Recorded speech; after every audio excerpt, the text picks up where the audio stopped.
संत ज्ञानेश्वरांचा पालखी सोहळा आज संत सोपान काकांच्या दरबारात मुक्कामी असणार आहे। हे लाखो वैष्णव भक्त जे आहेत आळंदीवरून पंढरीचा प्रवास करतायत, प्रत्येकजण आपापल्या पद्धतीनं या वारीमध्ये सहभागी झालेले आहेत। मला आळंदीतील हे विष्णू महाराज भेटलेले आहेत, त्यांच्याकडे बघितल्यानंतर सहज तुम्हालाही प्रश्न पडेल, कारण त्यांच्या गळ्यातल्या ह्या घातलेल्या माळा आणि आता या माळा त्यांनी का घातल्यात आणि या माळा 24 तास त्यांच्या खांद्यावर असतात का, त्याचं महत्त्व काय आपण त्यांच्याकडून जाणून घेऊ।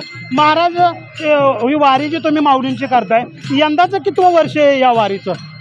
25 झाले। अखंड चालली 25 वर्ष वारी की खंड पडला होता? नाही, खंड नाही पडला। बरं, तुमच्या गळ्यात मी जवळपास शेकडो माळा बघतोय, काय कशासाठी एवढ्या माळा घातल्या? मी असंच माझ्या मनाला हलवा वाटल्या म्हणून बनवून घातल्या, मी स्वतःच बनवल्या आणि काही मग प्रमाण सापडले मला।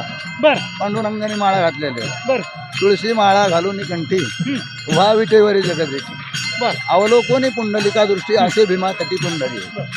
तुकाराम महाराजाचे काही प्रमाण आहे, तुळशी माला बहुत चरावे हरीची काय गुण निर्मल गावे, असे काही प्रमाण आणखीन खूप बरेच आहे।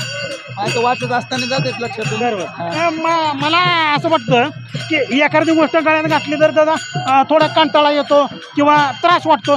तुम्हाला काय एवढ्या सगळं माळांचा त्रास वाटतो का? नाही नाही, मला काही त्रास वाटत नाही। त्रास वाटल्यावर घातलंच नसतं। बरं, हां, काय झोपताना वगैरे काढून ठेवता? नाही नाही, काढून नाही। मग 24 तास असेच असतात। 24 तास? हां, बरं, काय आजची वारी जी करता, ह्या वारीतलं वेगळं पण काय जाणवतंय? जाणवलं आता सततच आमचं चालूच आहे, हरिनाम घेणं।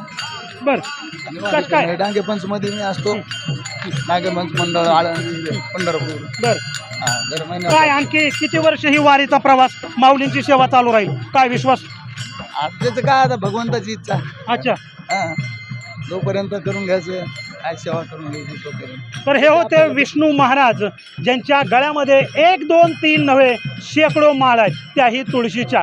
या माळा त्यांनी त्यांचा एक छंद म्हणून घातलेला आहे, एक छंद जोपासलेला आहे। विठुनामाची भक्ती करत त्यांनी आपला छंद जोपासलेला आहे आणि यातून मला आनंद मिळतो आणि माझ्या हातून भगवान परमात्म्याची मी सेवा करतो, होईल तोपर्यंत करत राहील आणि पंढरीची वाट चालत राहील, असा ध्यास त्याने केलेला आहे। देवा राखुंडे, NDTV मराठी, सासवड।